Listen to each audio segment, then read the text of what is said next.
পরীক্ষিতজি দেখলেন যখন আসছেন, খুব মন দিবেন, দেখেই পরীক্ষিতজি বললেন হাত জোড় করে যে যাকে আমি আমার মায়ের গর্ভে দেখেছিলাম, যখন ওই অশ্বত্থামা ওই ব্রহ্মাস্ত্র আমাকে মারার জন্য আমার মাতৃগর্ভে নিক্ষেপ করেছিল, তখন যিনি ছোট্ট রূপ ধারণ করে আমার মাতৃগর্ভে প্রবেশ করে সেই ব্রহ্মাস্ত্রের থেকে আমাকে রক্ষা করেছিল, আমাকে দর্শন দিয়েছিল, আমি দেখছি সেই তিনি আমার কাছে এসেছেন।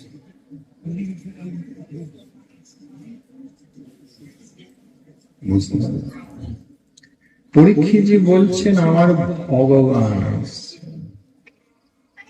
আমাদেরও গৃহে সাধু গুরু বৈষ্ণব আছে, কিন্তু আমরা মনে করি কেউ সাধু এলেন বা কেউ হয়তো বৈষ্ণব এলেন, অথবা আরেকটু এগিয়ে যান গুরুদেব এলেন, কিন্তু পরীক্ষিত বলছেন এগুলো সর্বোত্তম ভাবনা নয়। ভাবনা করিবে শ্রী ভগবান। পরীক্ষিতজি বলছেন ভাগবত যে আমার শ্রী ভগবান যাকে আমি গর্ভে দেখেছিলাম, কৃপা করে দর্শন দিয়ে আমাকে রক্ষা করেছিল, ওই তো উনি আসছেন। এখানে আমাদের চক্রবর্তীবার ব্যাখ্যা করবে, বলে যার বদনে হরিকথা শুনবে তাকে ভগবানের আসনে বসাতে না পারলে তার বদনে কথা শুনেও তুমি কৃপা লাভ করতে পারো। তাই লক্ষ্য করবে, সঙ্গ যে আমরা কম করছি তা না, খুব সঙ্গ করছি, কিন্তু কৃপা অনুভব হচ্ছে না। এর কারণ এটাই, সাধুতে অশ্রদ্ধা আছে। আর বেশ কিছু কথা বলি। দেখুন, আজ বড় ভাগ্যের কথাই বাড়ি। ভাগ্যটা কি যে এই বাড়ির ছোট্ট ছেলেটির জন্মদিন ধরা হয়েছে। তো জন্মদিনে সাধারণত যে বাড়িতে সন্তানের জন্মদিন পালন হয়, তো অতিথি আছে, নিমন্ত্রিত যারা তার অতিথি হয়। কিন্তু এই বাড়িতে যে ছেলেটির জন্মদিন হচ্ছে, লক্ষ্য করুন ভগবানের কি কৃপা যে আপনাদের মতন গোবিন্দের ভক্ত। আর কি ভগবান বলছেন, যদি ভাগবত থাকে, গুরুদেব থাকেন আর ভক্ত থাকে, তাহলে অতিথি রূপে সেখানে আমিও আসি। তাহলে প্রাকৃতিক জগতে জন্মদিনে যেমন অতিথি শুধু আসে, ভগবান গুরু বৈষ্ণব তো আসেন না। কিন্তু যদি কেউ বৈষ্ণব হয়, তখন সে এই বাহ্যিক জগতের অনুষ্ঠানগুলিতে কোনো না কোনো ভাবে ভাগবতকে নিয়ে, বৈষ্ণবকে নিয়ে আমন্ত্রণ করে অন্তত বলতে ভগবানকেও আমন্ত্রণ করে। কিন্তু এখানে একটা বিষয় আছে, ভগবানকে তো আমন্ত্রণ করলেন, তিনি চলে গেলেন, তাহলে তিনি যখন এসেছেন তাহলে কিন্তু তার বিশেষ মর্যাদা দিতে হবে। এইটি বিষয় চলে গেলে কি মর্যাদা দিবেন? বলে মর্যাদা এইটাই দিবেন, খুব মন দিয়ে শুনবেন, না ওরা আর শুনতে পাবে না। মর্যাদা এটাই দিবেন যে তখন যাহাকে নিয়ে জন্মদিন অনুষ্ঠান করছেন সে বিষয়টাকে গৌণ করবেন, আর যেহেতু ভগবান বৈষ্ণব এসেছে ওই বিষয়টাকে মুখ্য করবেন। নচেত উল্টো হয়ে যাবে। মানে কি হবে? বলে ভগবান এলেন, মর্যাদা দিলে না, অপরাধ হয়ে যাবে।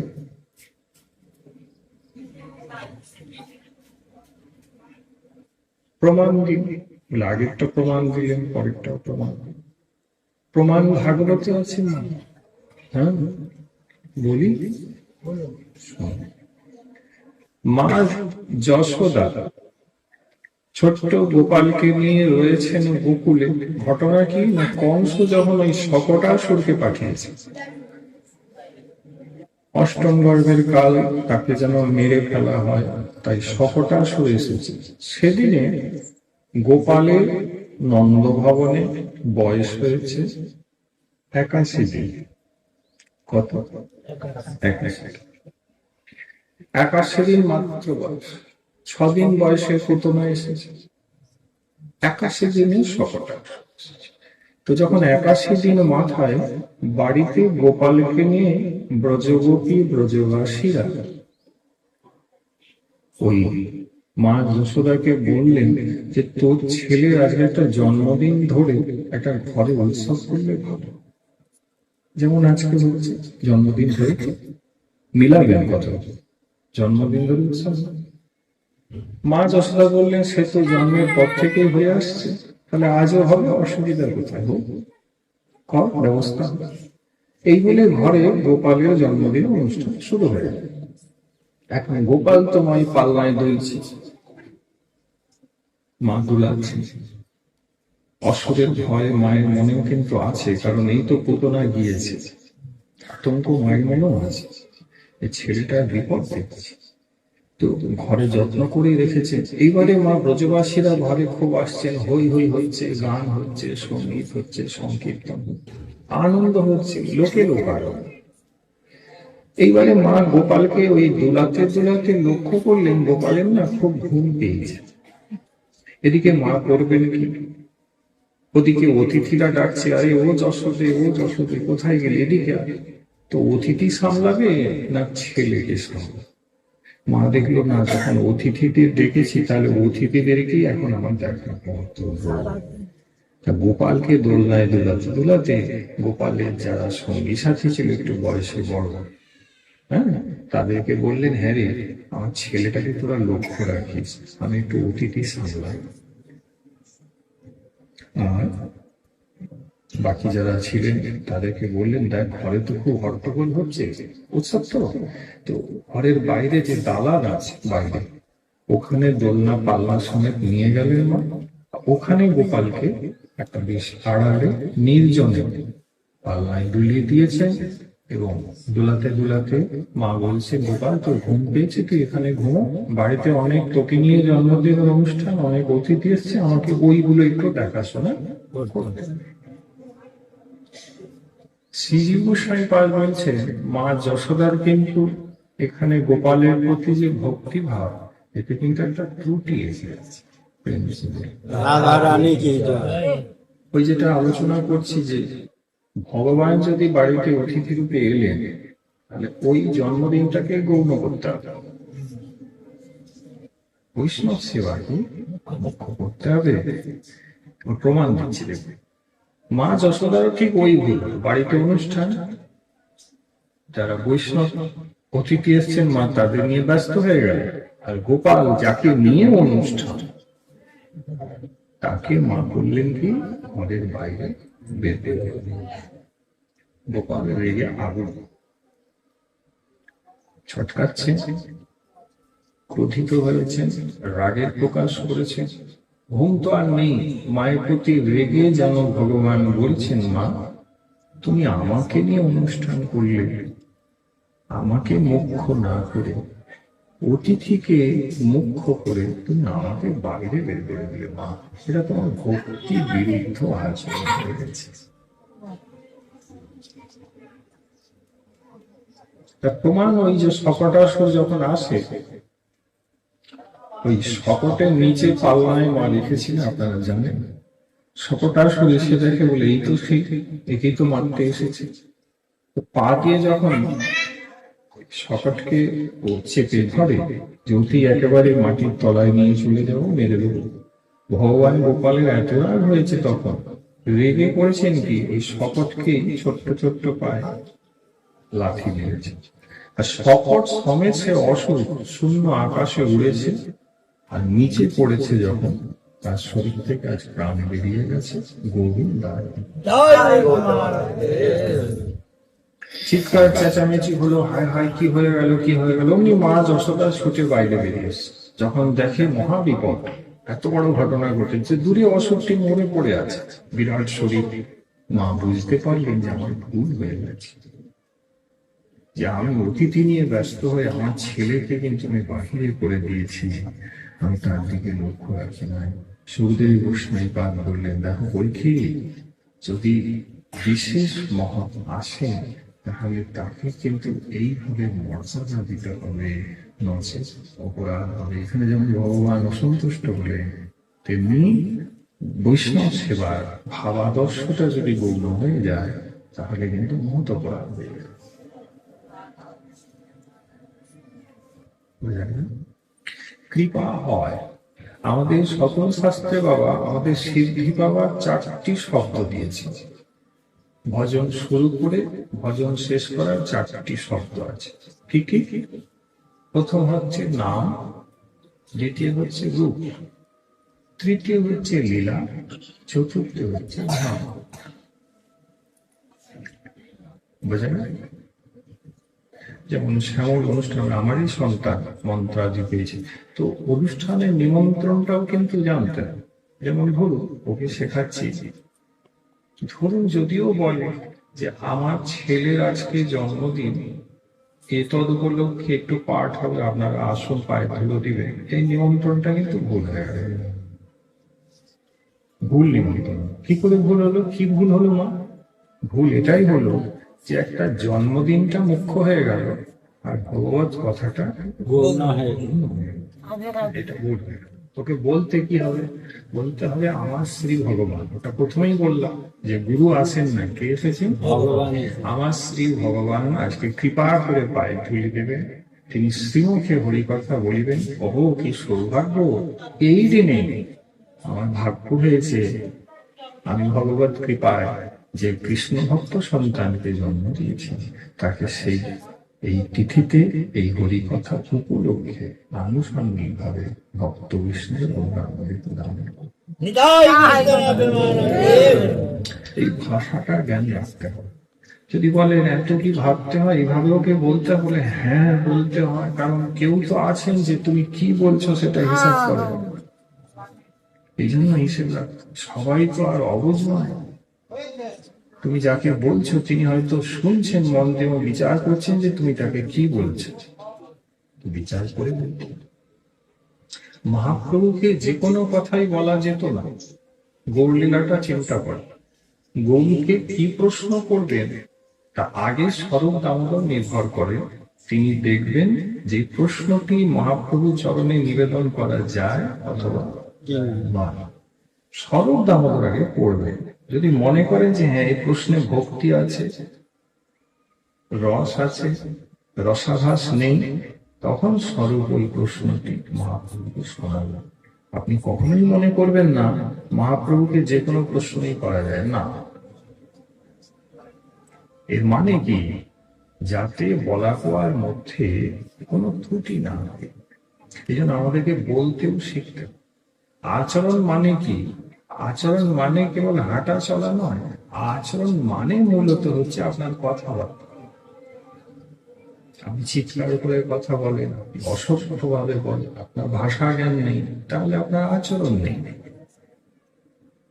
আপনি নম্রচিত্ত, আপনি দৈন্য রেখেছেন, আপনি মার্জিত ভাবে কথা বলেন, মর্যাদা দিয়ে কথা বলেন, বলেন কম শুনেন বেশি, এই গুণগুলি থাকলে আপনার আচরণ আছে। প্রয়োজনের বেশি কথা বলবেন না। বেশি কথা বললে শাস্ত্রে বলা আছে ভজন নষ্ট হবে। অল্প কথা বললে ভজন রক্ষা হবে। তো যে কথা বললাম, ভজন 4টি শব্দে দাঁড়িয়ে আছে বাবা। অনেক কিছু আমরা তো বুঝতে পারবো না, শাস্ত্র অসংখ্য আর তাদের সিদ্ধান্ত অগণিত। কি বললাম? নাম, রূপ, লীলা, আরম্ভটা নাম দিয়ে। তাই না আমাদের আচার্য বলছেন নাম দিয়ে। কোন নাম? কৃষ্ণ নাম। এই জগতে 2টি তত্ত্বই আছে, যার উপরে পুরো জগৎ দাঁড়িয়ে আছে এবং যার উপরে পুরো জগতের মানুষ কিন্তু ব্যস্ত আছে। সে দুটো কি জানেন? সেই দুটো হচ্ছে নাম এবং রূপ। এই দুটোই নিয়ে জগৎ পাবে, নাম এবং রূপ। আর কি আছে? যেমন ধরুন আমি আপনাকে বললাম ছাতা, কি বললাম? ছাতা।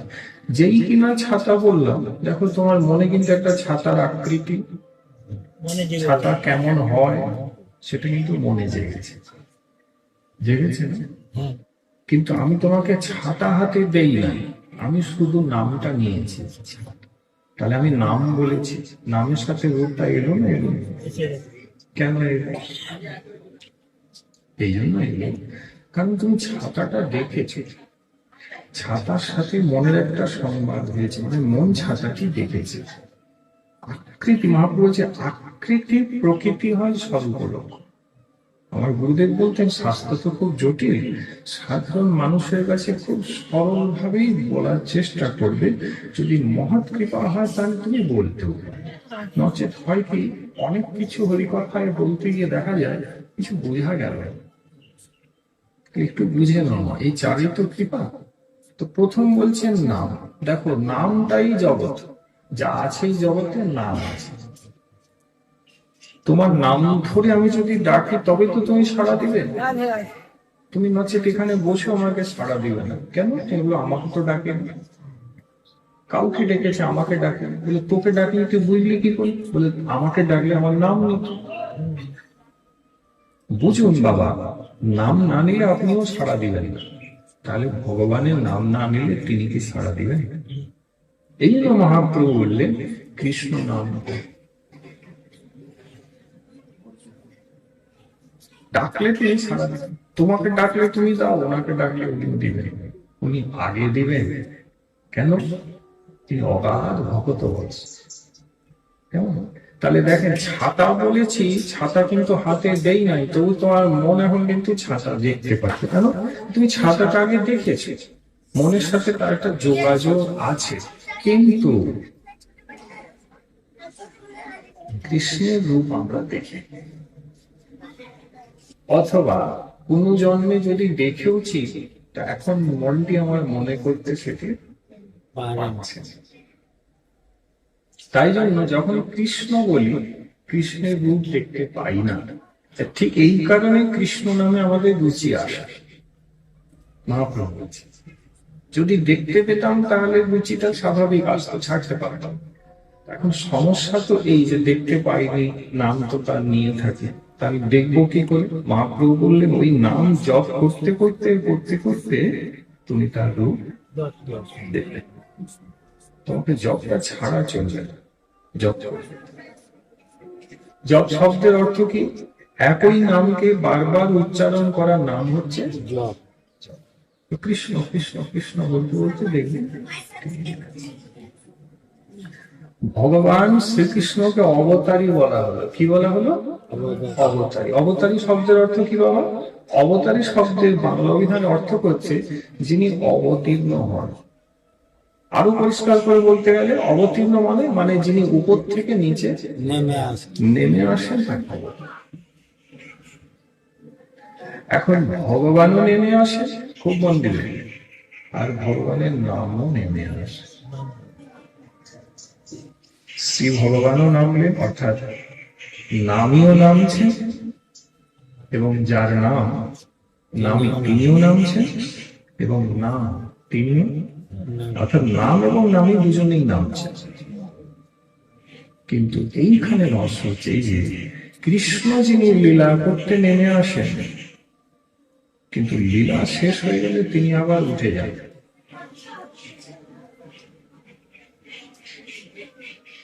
গৌড় লীলা 48 বছর নেমে এলেন, 48 বছর হয়ে যাওয়ার পর আবার উঠে গেলেন। কৃষ্ণ লীলা 125 বছর নেমে এলেন, 125 বছর হওয়ার পর। কিন্তু নাম যে কৃষ্ণ নাম, গৌর নাম, নিতাই নাম, এ যে নেমেছে,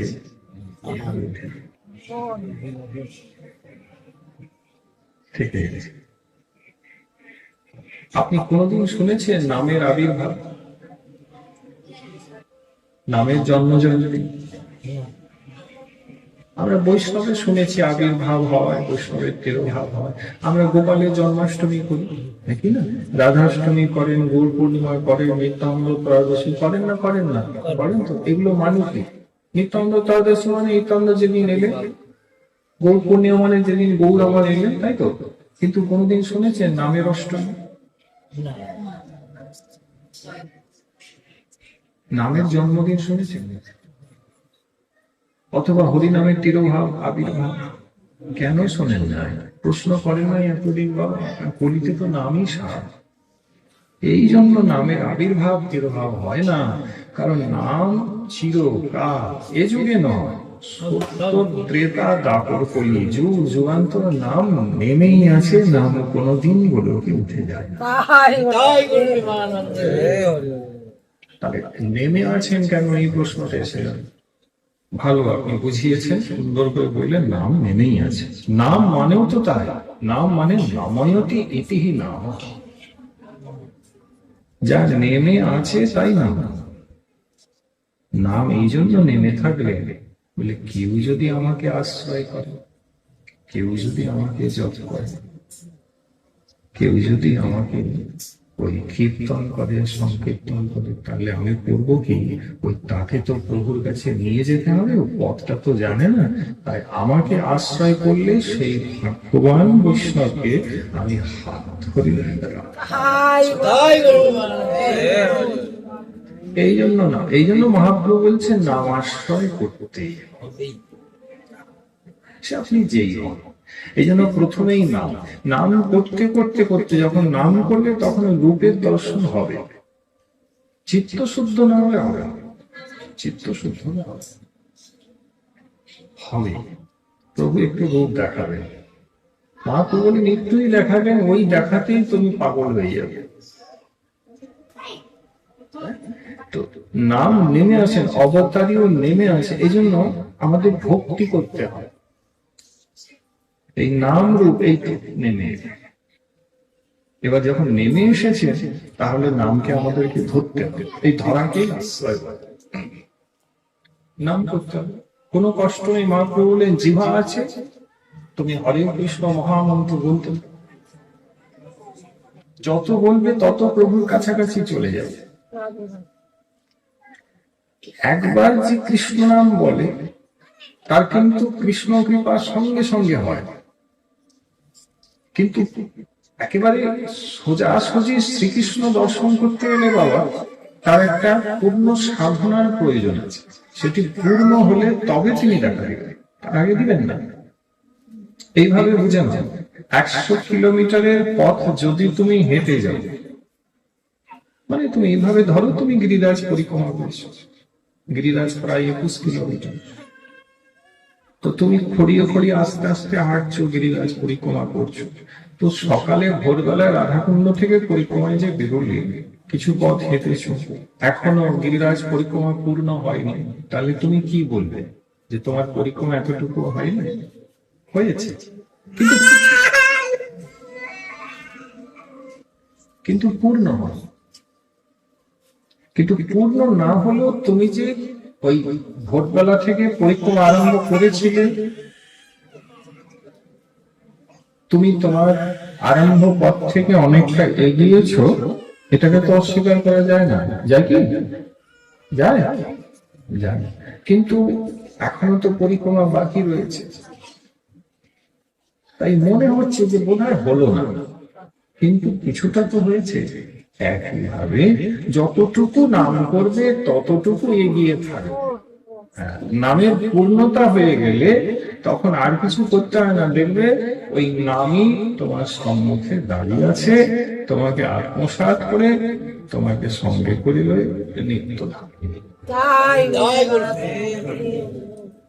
তাই নাম আশ্রয় করতে। মহাপ্রভু বললেন নববিধা ভক্তি তো সবাই করছে, না বলে নববিধা ভক্তিপূর্ণ নামেতে হয়। চৈতন্য শ্রবণম কীর্তন যে নববিধা ভক্তি, মহাপ্রভু বাক্য, এটি নামকে বাদ দিয়ে করলে কিন্তু পূর্ণ হবে না।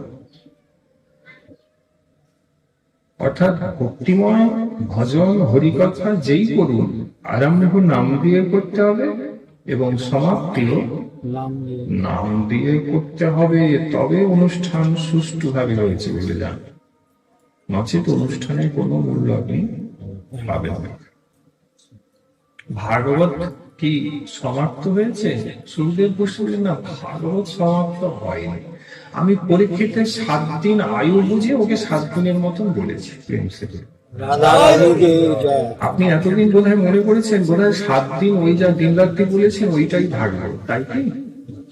না না না, সুখদেব গোস্বামী বিচার করলেন পরীক্ষিতের 7 দিন আয়ু, ওকে 7 দিনের মতন করে বলবো। খুব মন দেখবে, তিনি যখন দেখলেন যে না, পরীক্ষিতের আর সময় নেই, 7 দিন হয়ে গেছে, এবার তক্ষক দংশন করবে, ভগবান আসবেন, পরীক্ষিতকে নিজ ধামে নিয়ে যাবে, তো তিনি ভাগবতে না চাইলেও বিশ্রাম দিলেন।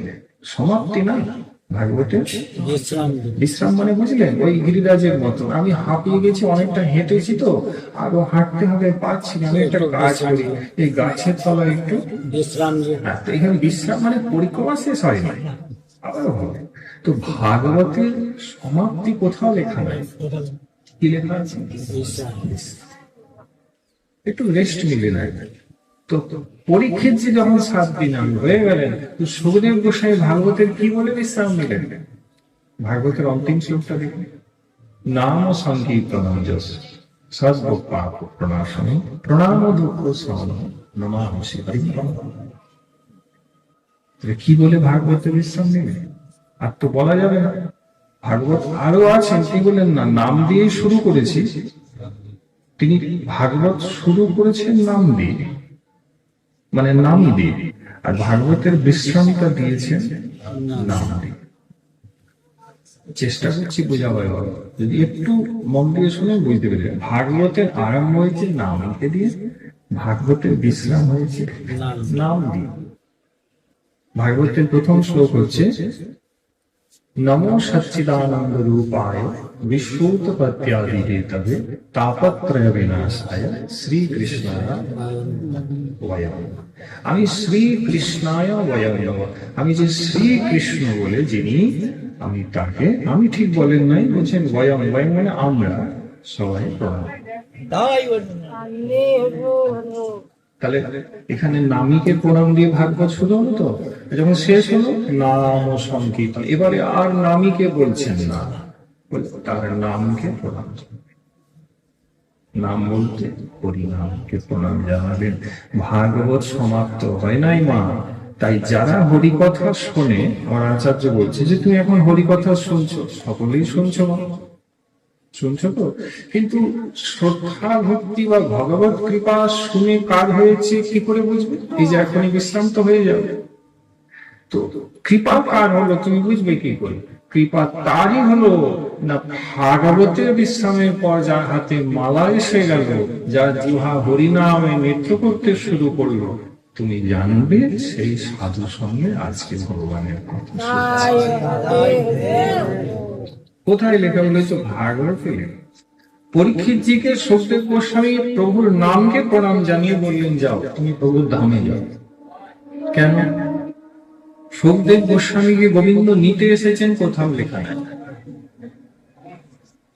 হ্যাঁ, আমরা পাঠে বলি 7 দিন ভাগবত শুনেছি, গোবিন্দের ধামে যাবে, গোবিন্দ নিয়ে গেছে, কিন্তু গোবিন্দ এসে নিয়ে গেছে লেখা নাই।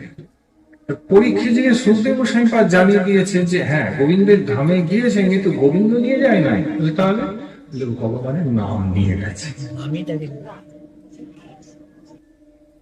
কৃষ্ণ নাম ধরে কত বল, বিষয় বাসনা নলে মূর্ছিত সদা জলে, রবি তত্ত্ব মরুভূমির সম, কর্ণরন্ধ্র পথ দিয়া হৃদি মাঝে প্রবেশিয়া বরিশয়ে সুখা অনুপম, কৃষ্ণ নাম ধরে কত।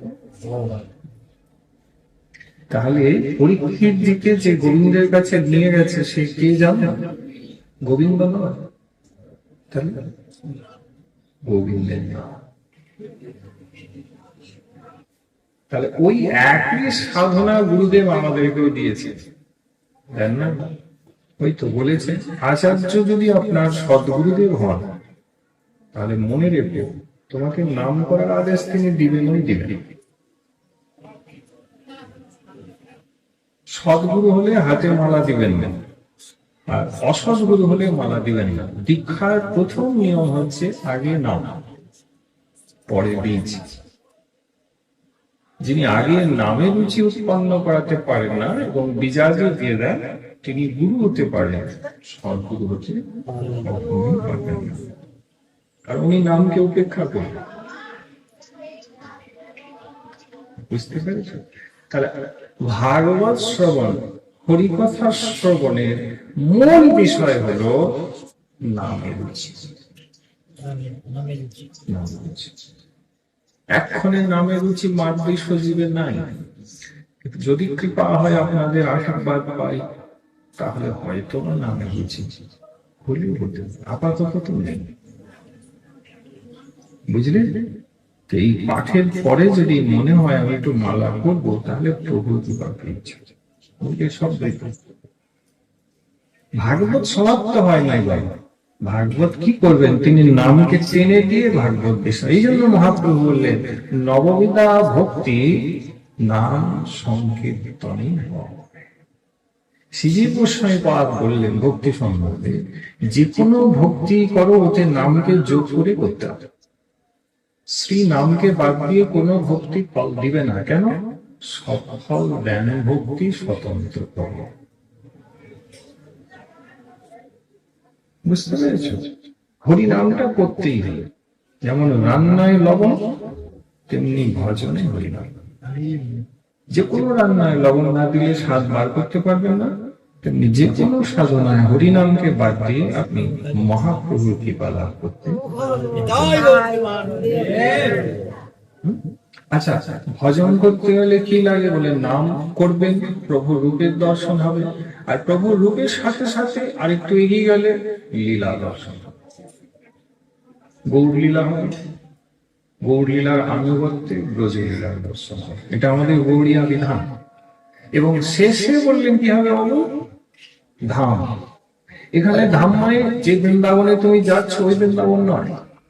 এখানে ধাম মানে নিত্য প্রভুর লীলাময় ধামে যাওয়া, যেটা এই চোখে আমরা ব্রজে গেলে দেখতে পাই না, সেটা অপ্রাকৃত চোখে রাধা গোবিন্দের নিভৃত নিকুঞ্জ দর্শন হবে, এবং নিজে সেই রাধা দাসত্বের অভিমানে সেখানে ওই কুঞ্জ সেবা লাভ করতে পারবে। একে ধাম প্রাপ্তি বলা হয়। এটা শেষ। তাহলে আমরা এখন কোন স্টেজে আছি জানো না? মানে আমি এখন এইখানে আছি।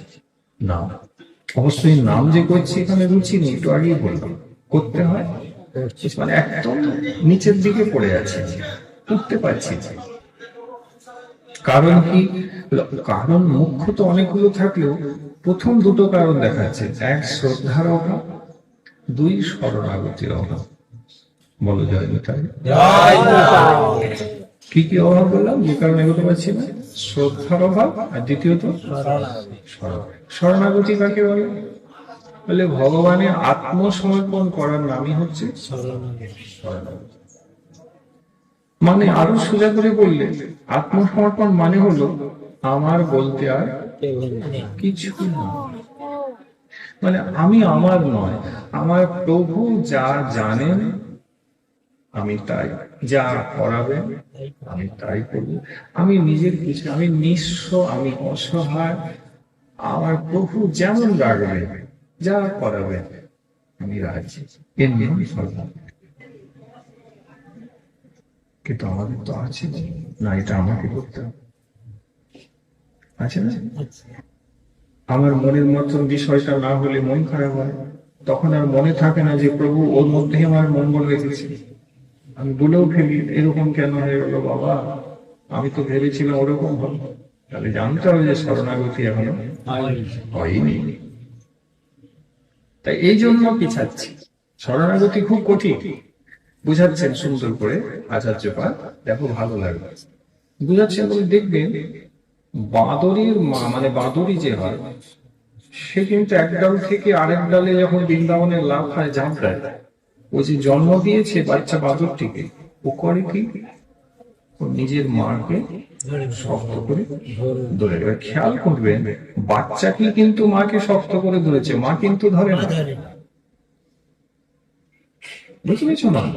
বাঁদর যে আছে না, সে কিন্তু বাচ্চাকে ধরে না, বাচ্চা কিন্তু মাকে শক্ত, আর সে লাভ দিচ্ছে এই গাছ থেকে এই গাছ। বলে এইটা কি? বলে এইটা হচ্ছে বাস্তব শরণাগতি ভাব। কেন নয়? বলে বাচ্চা তো মাকে বলছে, কিন্তু মা তো বাচ্চাকে আরো সুন্দর করে বোঝাচ্ছে। এক ব্যক্তি যমুনার জলে ভেসে যাচ্ছে, গোবিন্দকে ডাকছেন, প্রভু তুমি বাঁচাও, আমি মরেই যাব। ভক্ত ছিল, ভগবান এলে হাত বাড়িয়েছে, বলে আমার হাতটা ধর। সে ডুবছে, জল খাচ্ছে, উঠতে ডুবছে, প্রভু বলছেন আমার হাতটা ধরো। ভক্তটি প্রভুর হাত ধরছেই না। প্রভুর কি মুশকিল, আর হাত ধরো, আমি এসেছি তোমাকে রক্ষা করবো, হাত ধরো। তবু ধরে না। তখন ভগবান বললেন কি মুশকিল ভাই, তুমি কি আমার হাত ধরবে না? তখন জলে ডুবতে ডুবতে ভক্তি, প্রভু আমি যদি তোমার হাত ধরি তাহলে হয়তো আমার হাত ছাড়বে, আমি চাইছি প্রভু তুমি আমার হাতটা ধরে। কারণ সাধু ভগবানকে ধরবে, তার অনর্থ দশা, সে হয়তো প্রভুর হাত আবার ছেড়েও দিবে, কিন্তু প্রভু তুমি যদি একবার ধরো তাহলে আমি নিশ্চিত যে আমরা তোমার চরণ ছেড়ে।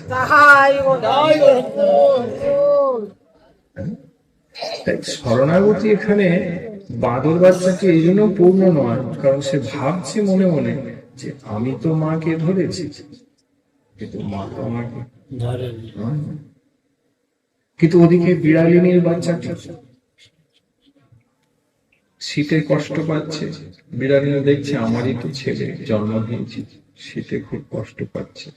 ওদিকে দেখছে খড় পড়ে আছে, তাপে রোদ পড়ছে, খড়টা গরম হয়েছে, কষ্ট কেন পাবে, নিয়ে যায়। এখন সে তো বাচ্চা, হাঁটতেও পারে না, আত্মসমর্পণ আছে। মা করলেন কি, যেন বলছে তুই আমাকে ধর, নিয়ে যাবো।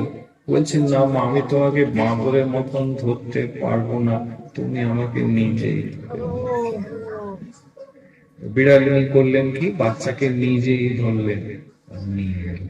এই যে বিড়ালিনী যে বাচ্চাটিকে নিজে ধরেছেন, এইটি ভগবান যেমন সাধককে ধরেছেন, এরই নাম। তুমি প্রভুকে ধরবে, তিনি ছেড়ে দিতেও পারেন, তিনি যদি তোমাকে ধরে নেন। সুরদাসজি অন্ধ, গর্তে পড়ে গেল,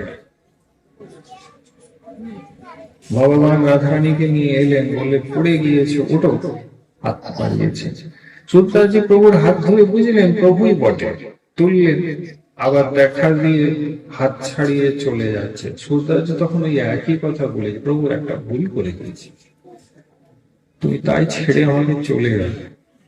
ভগবান হেসে বলছেন কি ভুল করলে? প্রভু তুমি আমার হাত বাড়িয়েছিলে, আমার ওই হাতটা ধরা উচিত হয়নি। মানে হলো কি, প্রভু আমি তোমার হাতটা ধরলাম তো তাই তুমি ছাড়ালে, যদি এরকমটা হতো যে তুমি আমাকে ধরে নিতে, তাহলে তুমি আমাকে ছেড়ে যেতে না। আমাদের শরণাগতি হচ্ছে ভাবতে হবে। আমার আচার্য বলতেন তোমার দুটি হাত, তো তুমি ভাববে যে তোমার এক হাত তোমার গুরুদেব ধরে আছে, আরেকটি হাত নিতাই চাঁদ। তুমি একা নও, যদি ভাবো তুমি একা, তাহলে তোমার ভজন হবে না। সব সময় ভাববে যে শরীরের সাথে বাবু যেমন ছায়া পৃথক হয় না, সেরকমই মনে রাখবে যে আমার গুরু এবং নিতাই আমার সঙ্গে রয়েছে। একাই ভজন হয় না, অনর্থ আসে, উপদ্রব আসে, ভজন হয় না। ভজনে ধীরে ধীরে উন্নতি, কাজে শরণাগতি সিদ্ধ করতে গেলে এই ভাবনাটা, প্রভু তুমি আমার হাতটি ধরে রাখো, নইলে আমি ভেসে যাব।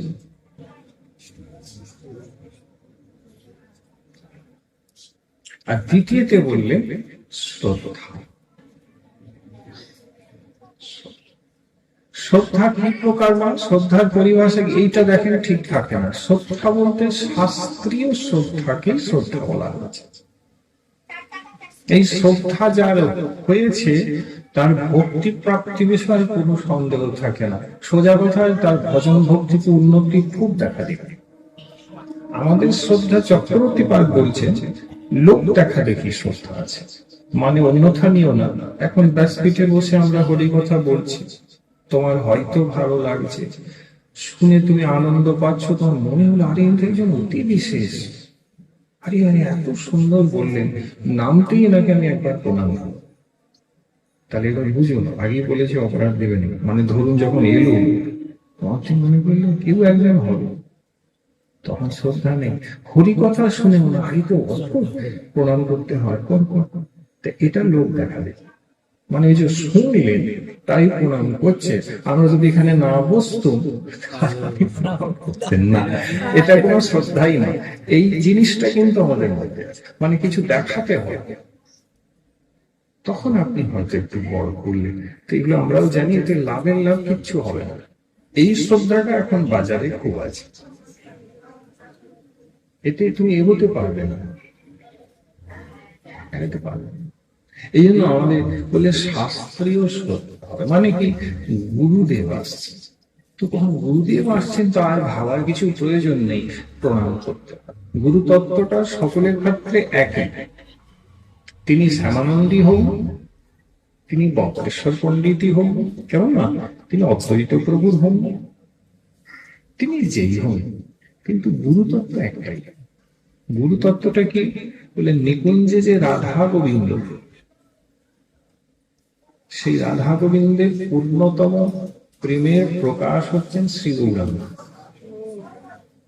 সেই শ্রী গৌরাঙ্গেরও আত্যন্তিক কারুণ্যের প্রকাশ হচ্ছেন শ্রী নিত্যানন্দ। কারণ মাধাইকে মহাপ্রভু সুদর্শন দিয়ে মেরে ফেলবেন বলছে, কিন্তু ওই গৌরাঙ্গের কারুণ্য ভানুমূরতি নিত্যানন্দ বললেন না, মারলে হবে না, প্রেম নেবে। তাহলে কারুণ্য ভানুমূর্তিটি হচ্ছেন নিত্যানন্দ। আর সেই নিত্যানন্দ যিনি জগৎগুরু বাবা, তারই অতীব কারুণ্য ভানুমূরতি শ্রী গুরুদেব রূপে আমাদের মধ্যে বর্তমান। এই তত্ত্বটি সদ্গুরুর ক্ষেত্রে একই, সম্প্রদায় হয়ে তিনি যেই হন, যিনি হন কেন, নিত্যানন্দ হচ্ছেন জগৎগুরু। তাহলে যেই আসন, যিনি আসন যদি গুরুতত্ত্ব হন, তাহলে শাস্ত্রীয় শ্রদ্ধা তার প্রতি ব্যক্ত করতে হবে। কারণ যদি করেন তাহলে লাভের লাভটা আমারই হবে, ওনার তো কিছু ক্ষতি হবে না। কিন্তু আমি শ্রদ্ধা দিই না রাখিলে আমার ক্ষতি।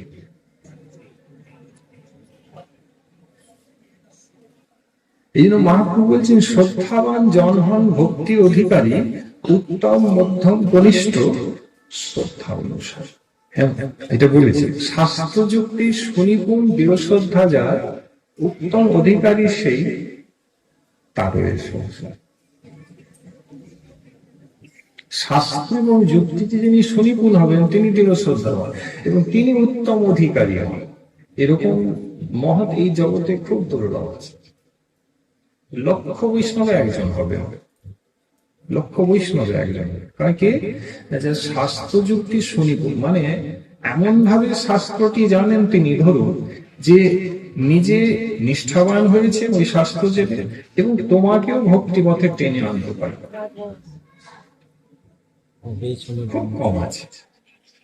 তোমার অশাস্ত্রীয় কথাকে খণ্ডন করতে চেনার বিন্দুমাত্র সময় লাগবে না, কারণ ওই যে শাস্ত্র যুক্তি সুনিপুণ। মহাপ্রভু বলছেন, মহাপ্রভু যে শাস্ত্র এবং যুক্তিতে সুনিপুণ হলে দৃঢ় শ্রদ্ধাবান। কেমন দৃঢ় শ্রদ্ধা বলে, এর শ্রদ্ধা নষ্ট হবে না।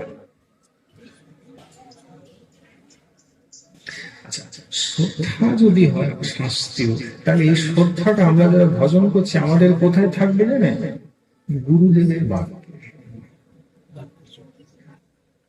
বিচার করুন, রামচরিত মানসে গোস্বামী তুলসীদাস লিখছে, মাতা সবরই গুরুদেব মহর্ষি মতঙ্গ। সবরই এসেছিলেন, সবরীকে কেউ পছন্দ করতো না, নিচ জাতি ছিল, ভীম জাতি।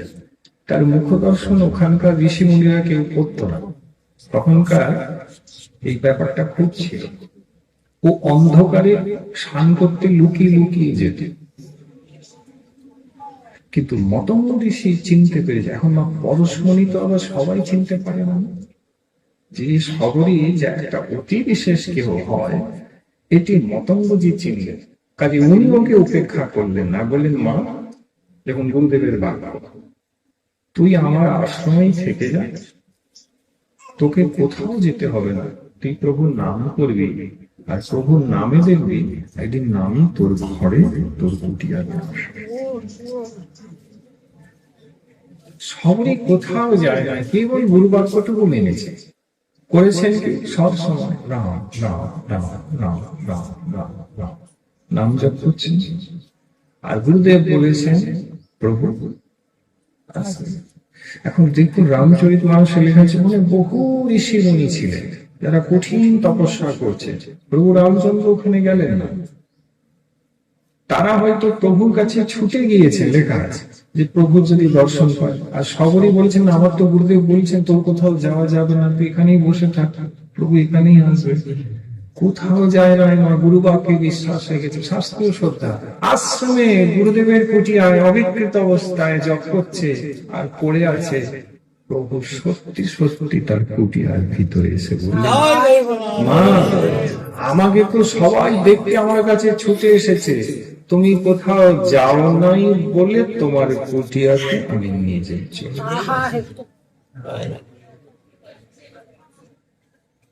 হেসে প্রভু বলছেন, মা সবাই আমার কাছে দৌড়ে যায়, তুমি কোথাও যাওনি কেন? তুমি তো জানলেই বনে আমি এসেছি, যেতে পারতে। কি করে যাবো প্রভু? কেন সবাই গেছে তুমি যাবে না কেন? প্রভু যাবো কি করে, মানে আমার গুরুদেব বলেছিলেন যে আপনি নাকি আমার কাছে আসবেন, মানে আমি গুরু বাক্যে বিশ্বাস করেছি তাই কোথাও যাই। আর প্রভু তুমি আমার ভজন বলে যে আমার কাছে আজ এসেছে এটা আমি বিশ্বাস করি না, তাহলে আমার গুরুদেবের বাক্যে যে আমি শাস্ত্রীয় শ্রদ্ধা রেখেছিলাম তাই তুমি এসেছো, আমি এইটুকু বিশ্বাস। ভগবানের বাক্য বানিয়ে বলছি না। প্রভু রামচন্দ্র বললেন, হ্যাঁ মা তোমার যে গুরু বাক্যে নিষ্ঠা উহাতে প্রসন্ন হয়ে আমি তোমার কাছে এসেছি।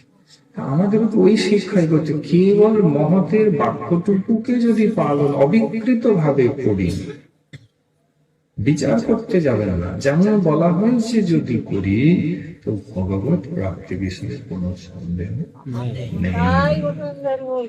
সংশয় হচ্ছে বিচার আদি করে ফেলছি তখন কত।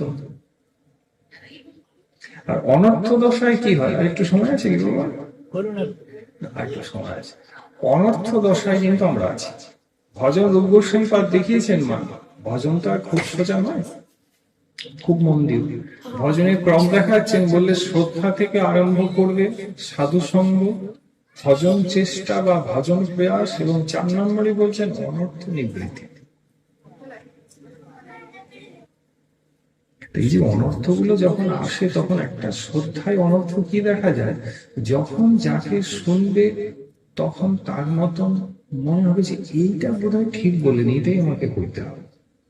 তখন হয় কি, আগে যে কিছু বলা হয়েছে সেটা আপনি বেজায় ভুলে গেলেন। তখন জেনে নেবেন যে আমি অনর্থ দশায় আছি, আমার চিত্ত স্থির হচ্ছে না, আমি ঠিক করতে পারছি না যে কোনটা শুনবো আর কোনটা শুনবো। পরীক্ষিত জি কিন্তু অনর্থ দশা ছিল না। সুখদেব আসার আগে ওনাকে কেউ বললেন আপনি 7 দিনে তপস্যা করবেন, পরীক্ষিত বললেন না, এতে কাজের কাজ। কেউ বললেন 1 পায়ে দাঁড়িয়ে যান, ভগবানকে ধ্যান করুন, বলে হবে।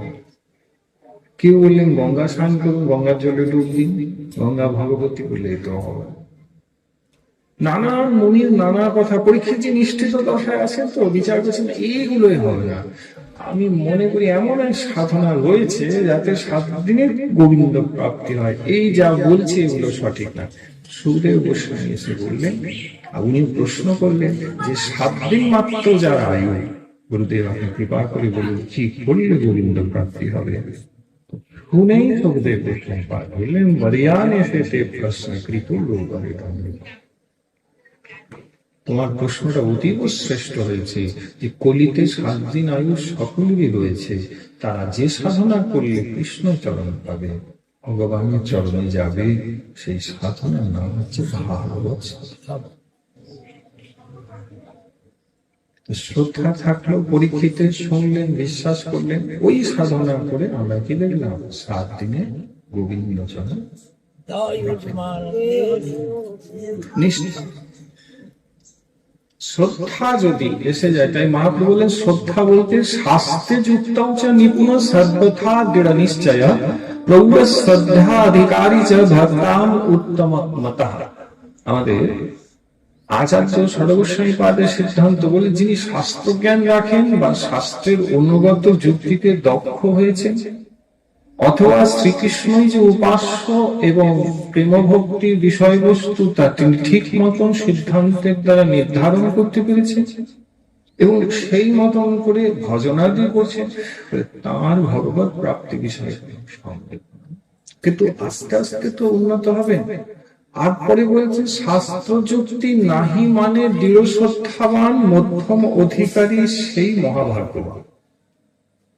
মধ্যম অধিকারী কে বলে? শাস্ত্র যুক্তি খুব ভালো জানে না, কিন্তু দৃঢ় শ্রদ্ধা আছে, তাকে ভক্তি মধ্যম অধিকারী বলা হয়েছে। আর কি বললেন?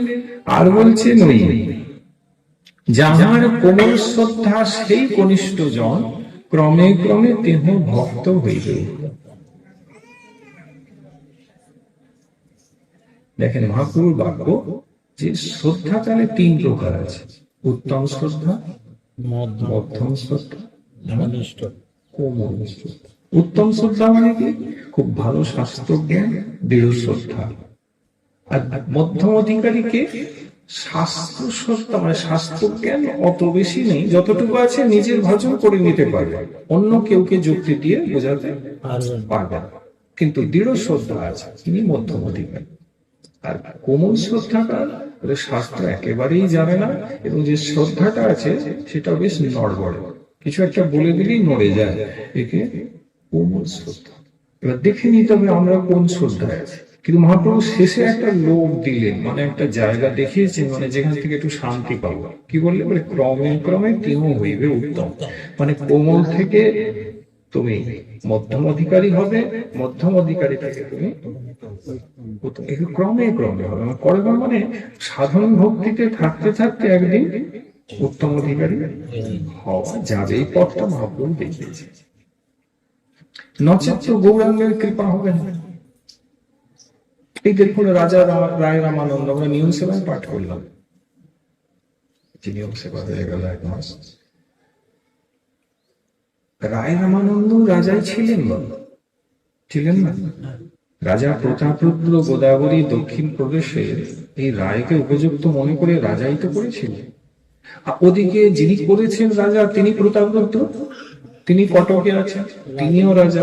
এইবারে দেখুন মজার ব্যাপার, সার্বভৌম উদ্ধার করে মহাপ্রভু যখন ওই গোদাবরী তটে গেলেন, রায় রাজা হলেও সঙ্গে সঙ্গে মহাপ্রভু তাকে আলিঙ্গন করলেন, জ্ঞান হারালেন, ভক্ত ভগবান উভয় মূর্ছিত হয়ে পড়ে থাকে। রায় যে রাজা, প্রভুর কিন্তু ভুরুক্ষেপ নেই, প্রভুর কোনো জ্ঞান নেই, কারণ সন্ন্যাসী ধর্ম হচ্ছে রাজদর্শন নিষিদ্ধ। রায় তো রাজাই ছিলেন, প্রভু কিন্তু রায়ের প্রতি বিচার করলেন না যে ও রাজা, আলিঙ্গন করলেন। কত রায় রামানন্দ সংবাদ হয়ে গেল, হলো না? একবারে সধর্ম আচরণে বিষ্ণু ভক্তি হয় থেকে আরম্ভ করে সাধ্যের অবধি দেখালেন রাধা প্রেম, অন্তিমে গাইলেন পহিল গিরাগ নয়ন ভঙ্গ গেল অনুদিন বাড়ল অবধি না গেল না সরমন না হাম রমণী দুহু মন বাবু কি সরঞ্জাম। রায়ের এই গান মহাপ্রভু তার মুখ চেপে ধরে, এই যে এত সংবাদ হলো, মহাপ্রভু বললেন তুমি আমি উভয় নীলাচলে থাকবো, তুমি আর এখানে থেকো না, তোমাকে নিয়ে আমার সুখ। এই সব বলার করে রায়কে কৃপা করে রায় সব ছেড়ে টেড়ে মহাপ্রভুর চরণে গম্ভীরায় এলেন। এদিকে রাজা প্রতাপরুদ্রের কথা একবার ভাবো, উনিও রাজা।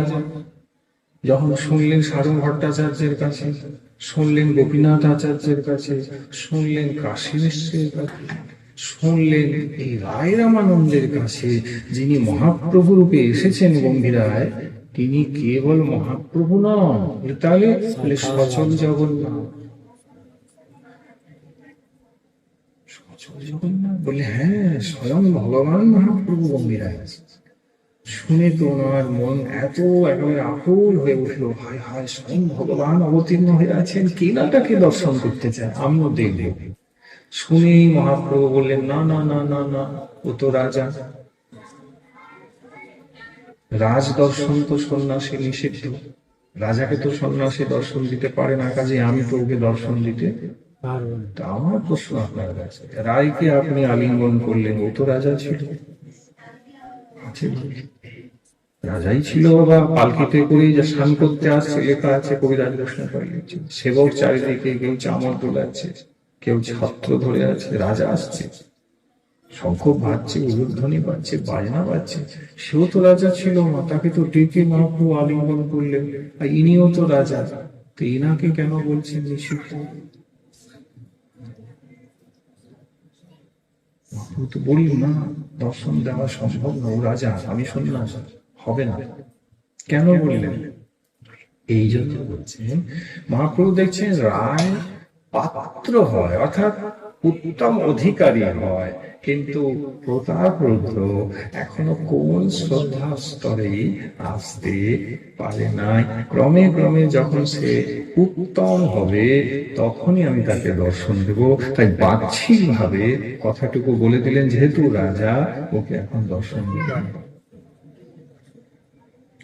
আচ্ছা, প্রশ্ন এখানে আপনার হবে, রাজা প্রতাপরুদ্র যে কোমল শ্রদ্ধাবান ঠিক মতন ছিলেন না, তার পরিচয় শাস্ত্র দেখায়। আপনার মুখের কথা তো আমি মানব না।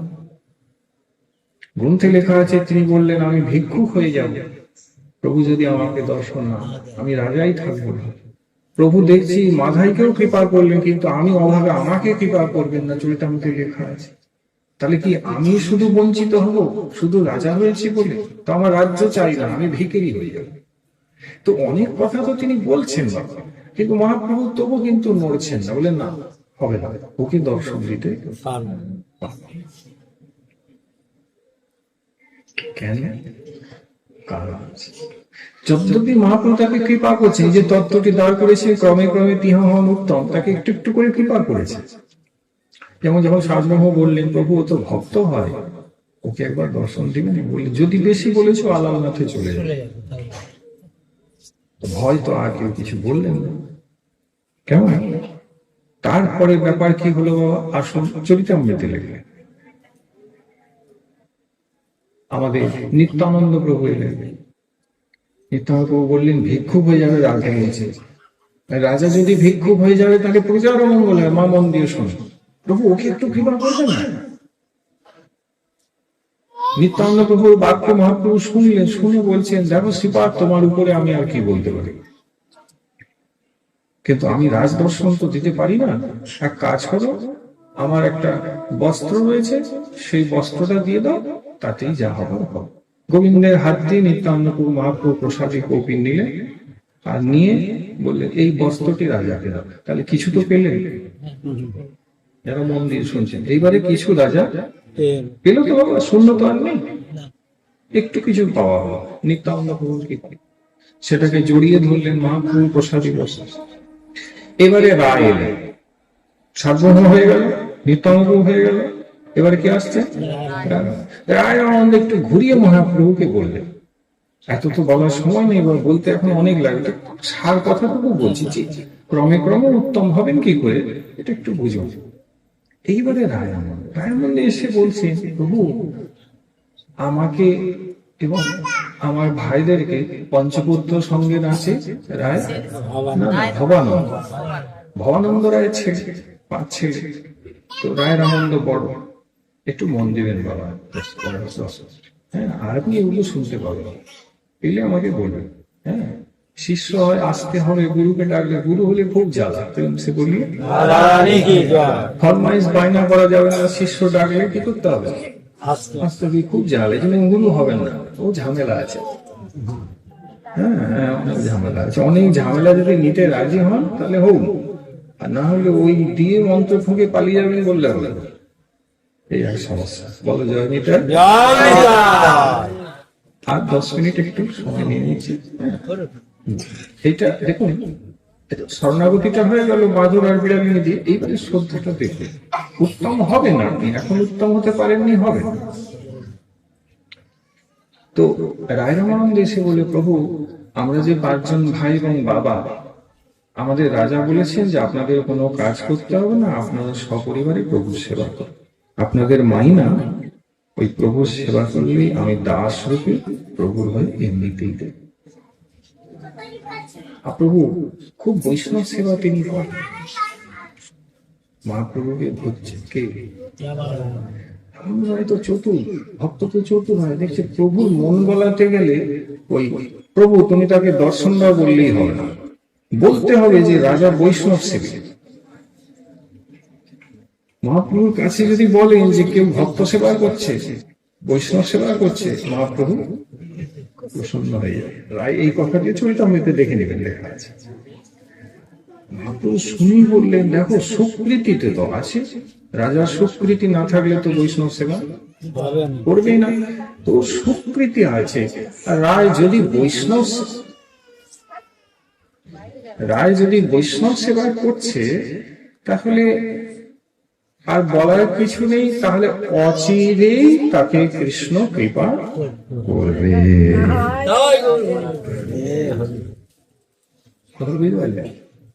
তাহলে রায় আদায় করলেন, রায় শুনলেন, রায় হেসে বললেন, ব্যাস প্রভু যখন মুখ দিয়ে বলে দিয়েছে অচিরেই কৃষ্ণ কৃপা করবে, তার মানে রাজা প্রতাপব্রতের উপরে ঠিক যেমন আমার প্রতি কৃপা হয়েছে, রাজার প্রতিও কৃপা প্রভু। মহাপ্রভুর গল্পটা কি জানো মা? মহাপ্রভুর গল্প হচ্ছে কখনো বলেন না যে আমি কৃপা করবো, গ্রন্থ দেখবেন বলে কৃষ্ণ কৃপা করবেন। আসলে উনি তো কৃষ্ণ করবেন, উনি তার নামটা কৃষ্ণের নেন, অচিরেই কৃষ্ণ কৃপা। বৈষ্ণব সেবা করছে, তোমার সেবা করেছে, মানে আমি প্রসন্ন। এই দেখুন, শিখে নিন যারা শুনলেন না, মহাপ্রভুকে ঘরে তুমি যদি আনতে চাও বা মহাপ্রভুর কৃপা পেতে যাও, তোমার কাছে সহজ উপায় হচ্ছে যে মহাপ্রভুর দাসানুদাস হতে পেরেছে যেমন আপনারা, এই ভক্ত বৈষ্ণবের যদি সেবা করতে পারো, মহাপ্রভুর কৃপার বিষয়ে কোনো সন্দেহ। এরকম প্রমাণটা পাওয়া মহাপ্রভু হবে কৃপা পাওয়া। এতক্ষণ না আবার চলে যাব, এখন কিন্তু বলে হ্যাঁ হবে। মহাপ্রভু গল্পটাই না, রায়ের সাথে সংবাদ হয়েছে যতক্ষণ, প্রথমে তো বলে গেলেন বাহ্য বাহ্য বাহ্য, বলে না? যখন রায় বললেন প্রভু জ্ঞান মিশ্রা, বললে বাহ্য, জ্ঞান শূন্য হয়। ভক্তি একটু শাস্ত্র পড়লে কথা বলে বুঝতে পারবে, বা সঙ্গ করলে বুঝতে পারবে। জ্ঞান শূন্য যে বললেন প্রভু মহাপ্রভুর হওয়ার, তাহলে মহাপ্রভু শুনবেন আর শুনেই বলবেন এটা উত্তম, তা কিন্তু হবে না। মহাপ্রভু গল্প হচ্ছে বাহ্য, তুমি কিছু হরি কথা বলছো, ওটা বাইরের হতে পারে, যেটা মহাপ্রভুকে সুর দেয় না। আবার কিছু আছে যেটা হয়, সেও উত্তম নয়। তারপরে মহাপ্রভু বললেন হয়তো ইহ উত্তম, উত্তমের পরে আরো এগিয়ে যাবেন, বলবেন ইহ সর্বোত্তম, সর্বোত্তমের পরে বলবেন অবধি, অবধির পরে মহাপ্রভু বলবেন সাধ্যের অবধি। আর তারপরেও যদি কিছু থাকে তুমি বলতে পারো, তখন মহাপ্রভু তোমার মুক্তি চেপে দেবেন। তারপরে তিনি যে রাধা গোবিন্দ, রাধা কৃষ্ণ মিলিত, তিনি যে রসরাজ মহাভাব, তিনি নিজের থেকে নিজেকে বিভক্ত করে সেই ব্রজের ভাবে রাধারানী এবং গোবিন্দ রূপে দাঁড়িয়ে তোমাকে হরি কথা বলে রায় রামানন্দ মহাপ্রভুকে স্বরূপত যা হন তা কিন্তু প্রকট করেছে। এটা রায়ের কিন্তু সাধনা, একজন ভক্তের সাধনা কি? গুরুদেবের কৃপায় তার সাধনা হচ্ছে হরিনাম আর হরিকথা, এটাই তো সাধনা। অনেক সাধনা এটুকুই তো শ্রেষ্ঠ। হয় আপনি কানে দেখবেন হরিকথা শুনছেন, নয় আপনি মালা করছেন, তাহলে হরিনাম আর হরিকথা। রায় তো এটাই করলেন। মহাপ্রভু বসে আছেন, বারবার বলছেন আমি সন্ন্যাসী, এটা তো বলছেন না যে আমি রাধাকৃষ্ণ বিগ্রহ। রায় বলছেন তুমি বলতে থাকো প্রভু, কিন্তু আমি সাধনা করে তোমাকে বারবার করলেন না। মহাপ্রভু তো আর আড়াল করতে পারলেন না, পারলেন শেষে তো পারলেন না। যদ্যপি রায়ের ইচ্ছা পরম প্রবল, জানিতেও রায়ের মন হইল টলমল। জেনে নিয়েছেন তবু যেন জানতে পারছেন না, দেখতে পাচ্ছেন তবু যেন প্রভু আড়াল করছেন। শেষে তো মহাপ্রভু আর পারলেন না, ভক্তের কাছে হেরেই গেলে। রায় বলে প্রভু আর তুমি আমার সাথে ভারী ভুরি এসব করো না, তুমি যে আমি দেখতে পাচ্ছি একবার। মহাপ্রভু দেখলেন তোমার কৃষ্ণ কথার সাধনা পূর্ণ হয়েছে, যা বলেছ সর্বোত্তম বলেছ, ভক্তি দিয়ে বলেছ, গোসাইপাদের আনুগত্যে বলেছ, রস দিয়ে বলেছ, অশাস্ত্রীয় কোনো কথা বলো নাই, রসভাস কোথাও হয় নাই। তোমাকে দর্শন নয় তা আমি কাকে দর্শন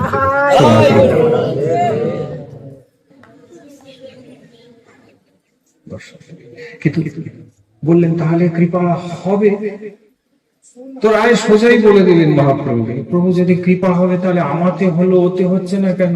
রাজাকে দর্শন দিবেন?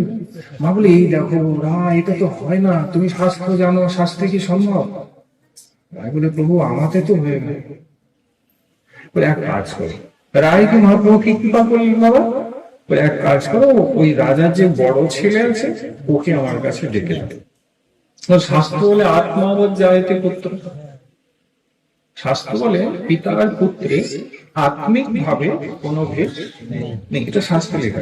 কাজে ছেলেকে ডেকে দিলে, তাকে কৃপা করলে সেটা বাবারও পাওয়া। এই জন্য আমাদের ঘরে ছেলের দরকার, ছেলে মুখাগ্নি করে, হ্যাঁ, আমাদের সনাতন ধর্মে ছেলের দরকার। পুত্র, এই জন্য পুত্র, পুত্র মানে যে পতন থেকে রক্ষা করে সে পুত্র। পতন কিসে? ভজন নাই, ভক্তি নাই, এটা পতন। পুত্র প্রহ্লাদ ধ্রুবের মতন ভজন করবে এবং বাবা মা ঠাকুরদাকে উদ্ধার করে গোলকধামে চড়াবে। এই জন্য পুত্র। পুত্রকে মা জন্ম দিলেই কাজ করায় না, পুত্রকে কৃষ্ণ ভক্তিতে রূপান্তর করলে তবে কাজ আরম্ভ হয়। পুত্রকে সাজাতে গেলে বৈষ্ণব রূপে সাজাও, কপালে তিলক ধরা, গলায় তুলসীর মালা, তবে পুত্র। ভারত ভূমিতে এরকম পুত্র ধ্রুব প্রহ্লাদ হয়েছে, যারা কবে হয়েছে আমরা না জানলেও তাদের নাম শুনলে আমরা প্রণাম করি। কেন করি? ব্রহ্মাণ্ডে তো অনেক পুত্র হলো, মরেও গেল, তাদের খোঁজ কেউ রাখে নাই। ধ্রুব প্রহ্লাদের খোঁজ আপনি রাখছেন কেন বাবা? প্রশ্ন করবেন, এই জন্য রাখছেন কারণ ওরা হরিভক্তি করেছে। আর কি কারণ আপনি দেখি, তাহলে আমাদের ছেলেমেয়েরা করে না কেন? কিন্তু অনেক বাচ্চা ছেলে মেয়ে দেখছে করে না, তার মানে সৎ ইচ্ছা নেই। আর কি আছে? থাকলে আমাকে বলুন, আমি আছি। যে ধ্রুব প্রহ্লাদের এমন আরো কোনো গুণ ছিল যার জন্য আপনি মনে, না বাবা একটাই গুণ ছিল, হরিভক্তি করেছে। আজও তার নাম গান শুনছি, আজও মনে বুঝছে। ধ্রুব প্রহ্লাদ এ যুগে হয়নি, কোন যুগে? সত্য যুগ। একবার ভাবুন, সত্য যুগ মানে বুঝলেন, কোটি কোটি বছর আগে হয়েছে। তাদের কথা আজও মনে রাখছি, নাম নিচ্ছি, প্রণাম করছি, বন্দনা করছি। কেন করছি? আমার প্রশ্ন করাচ্ছে কে? কে করাচ্ছে জানো? ওই যে হৃদয় ভগবান বসে আছেন, তিনি করাচ্ছে।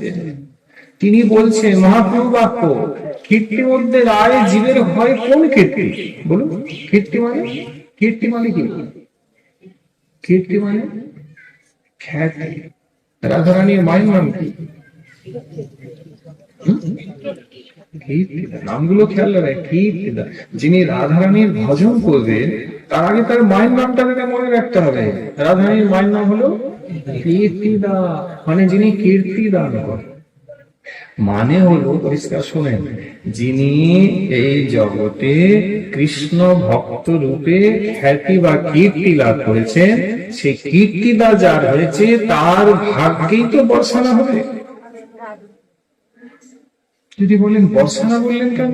রাধারানী বলতে পারতেন। বললেন না, বর্ষানাই বলতে হবে। যদি কীর্তি কৃষ্ণ ভক্ত রূপে লাভ করতে পারবো, জগতে সবাই তোমাকে কৃষ্ণ ভক্ত যদি বলেন, এই কীর্তি যদি তোমার ধ্রুব প্রহ্লাদের মতন থাকে, তখন তো বর্ষানা হবে। বর্ষানা মানে কি? যেখানে কৃপা করুণা নিয়মিত বর্ষিত হচ্ছে, বর্ষানা। আমাদের কীর্তি হচ্ছে, মহাপ্রভুকে উত্তর দিলেন রায়, কি বললেন? কৃষ্ণ ভক্ত বলিয়া যার হয় খ্যাতি, খ্যাতি, এটাই তো কীর্তি। এই কীর্তিটা মহাপ্রভু বলে, এইটা তোমার চাই। বলে ছেলেকে ডাকো। রাজা প্রতাপদের বড় ছেলের নাম ছিল পুরুষোত্তম জানা, তারপর আলাদা মহিমা আছে, পুরুষোত্তম জানা। ডাকলো। রায় রামানন্দ নিজেই ছেলেটিকে একবারে কৃষ্ণের মতন সাজিয়ে মহাপ্রভুর কাছে নিয়ে গেলেন। মহাপ্রভু দেখছেন অপূর্ব সুন্দর, মহাপ্রভুকে আলিঙ্গন করলেন। আর আলিঙ্গন করা মাত্র সে প্রেমে টলমল টলমল টলমল, অস্থির, প্রেম প্রাপ্তি হয়ে গেল। ভাবুন, তো হবেই। ঠাকুর মহাশয় বলছেন না যে নরোত্তম দাসে কয় গোরা সম কেহ নাই, না ভজিলেও দেখবেন। গৌরাঙ্গ তত্ত্বটা কি প্রকার? বলে ভজনের দরকার নাই, যদি গৌর দেখে নিয়েছো তাহলে প্রেম প্রাপ্তি হয়ে যাবে। আপনাকে ভজন করতে হবে।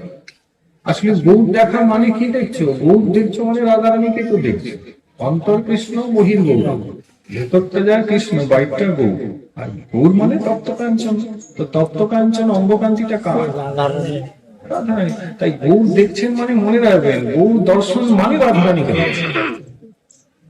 রাধারানী তো সংকল্প করলেন ব্রজের বাইরে যাবো না, ওখান থেকে তো পাঠ আরম্ভ করলাম যে আমরা তো প্রভুর কাছে যেতে পারবো না, পথ জানি না। হ্যাঁ, তিনি যদি হাত ধরে নিয়ে যান তাহলে পারবো, কারণ ওই পথ কোথায় জানি না। তাহলে উনি হাত ধরে নিয়ে যাবেন। রাধাই বললেন আমার কুঞ্জের পথ আমি জানি, কিন্তু আমি ব্রজের বাইরে যাবো না। কৃষ্ণ বললেন ঠিক আছে, আমি যদি ব্রজের বাইরে যাই তাহলে যাবো না। তুমি যেখানে যাবো তুমি যাবো। তো কৃষ্ণ রাধারানীকে নিয়ে গৌর হলেন, আর ব্রজের বাইরে এসে নবদ্বীপে এলেন, বেরিয়ে। আর নবদ্বীপে যদি অনেকে বললেন প্রভু আমি তো নবদ্বীপে যেতে পারবো। মহাপ্রভু বললেন চিন্তা নেই, তোমার ঘরে আমি নিজেই চলে আসি। তাই মহাপ্রভু ঘরে ঘরে করে প্রেম। তো ঘরে ঘরে লেখা আছে, কোন নির্দিষ্ট ঘর বলেন নাই, ঘরে ঘরে মানে নির্বিচারে যে কোনো ঘরে, মাতাল হোক তার ঘরে প্রেম, কুষ্ঠ ব্যাধি ও মূর্খ শুধু নিন্দুক না হলেও চলবে, প্রেম সে। মহাপ্রভুর ঘরে ঘরে প্রেম সবাইকে দিয়েছেন, শুধু একজন বাদ গেছে, সে কে না, সে বৈষ্ণব নিন্দুক। বৈষ্ণব অপরাধীবাদে মহাপ্রভু ঘরে ঘরে সবাইকে প্রেম। আর কিরকম প্রেম দিয়েছেন বলে, কলসে কলসে দিলাম, কলসে কলসে, কলস ভর্তি প্রেম। প্রেম তো এইটুকু হলেই হবে, কলস দিচ্ছেন কেন? মহাপ্রভু বলছেন দেখো আমি তোমার ঘরে এলাম, তোমাকে দিয়ে গেলাম, তুমি এখন প্রেমে নাচবে, হাসবে, কাঁদবে, আনন্দ পাবে।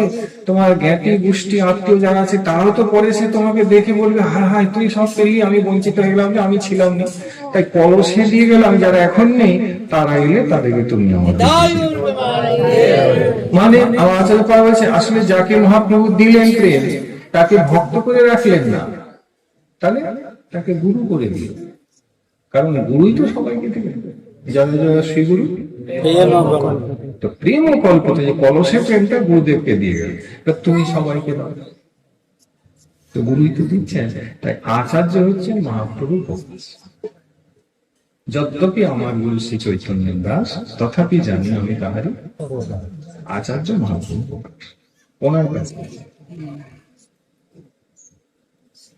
না একটু ওখানে থেকে গেল, ছেলেকে নিয়ে এলেন, মহাপ্রভু কৃপা করলেন, দেখ ক্রমে ক্রমে হচ্ছে না, আগে কৌফিন দিল, তারপরে ছেলেকে কৃপা দিলেন।